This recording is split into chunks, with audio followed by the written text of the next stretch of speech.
Former Baha Mar workers and creditors are a few steps closer to receiving outstanding money. Good evening, everyone. I'm Keishla Adderley. And I'm Karissma Robinson. The process to begin financial settlements will begin on Friday as the committee responsible for administering those claims held cordial discussions. While they say all payouts are priority, the focus groups are said to be those Bahamians who were sent to the unemployment line and unsecured creditors. Well, our Clint Watson tells us tonight that there could be enough funds to satisfy at least 90% of the claims. He talked to the payout committee chairman on the process. Beginning Friday, former employees and creditors owed by Baha Mar will be able to access the website info@claimspv.net, download a form and submit it with the relevant supporting documents to have their claims evaluated and serviced. The claims will be reviewed by the specially select committee, and if substantiated, a payment will be made in the shortest possible time.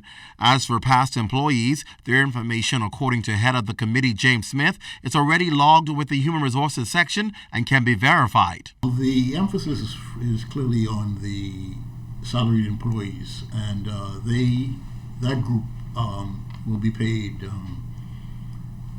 probably 100 cents on the dollar, and that kind of pay would reflect things like vacation, pension contributions, severance pay, etc.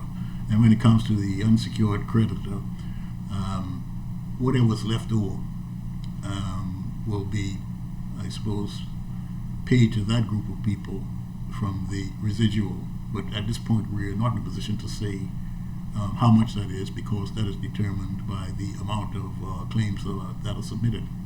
It's important to note that these payouts are a goodwill gesture and not mandated by any court. What we have been charged to do really is to distribute within a set framework a gift that was negotiated between Bahamas government and the Chinese government to, literally pay people who, under normal circumstances, meaning under the court liquidation process, because they're unsecured, may not have gotten anything within the context of the Bahamian legal framework.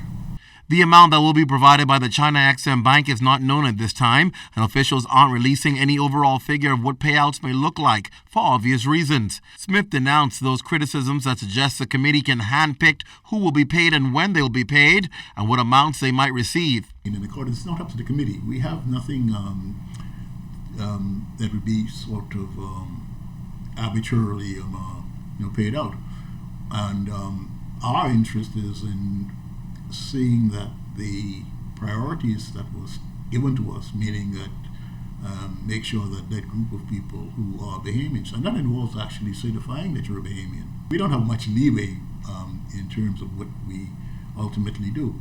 And then we also would need to look out for fraudulent claims to ensure that the money goes to the people who are rightfully due to get it. So how will the formula work to determine the amounts creditors receive? You start with the amount available against the claims being made, and then if you have to go down the list, there may be some nuances in terms of, this particular creditor is maybe challenging this or the other, or the other creditor, we're not sure about the documentation, it's incomplete. So we put that in another bucket for perhaps further review. But it's got less to do with who the creditor is. It's more to do with how complete is the claim being put in and how much money we have available to pay out. Now, it is projected that all creditors with a claim of $500,000 or less will be satisfied. It is also speculated there are only 20 persons or 20 organizations with claims of more than $500,000. Those applying will have until the end of September to submit a claim. Now, Smith notes that those who will be accepting the claims offered will be required to sign a waiver.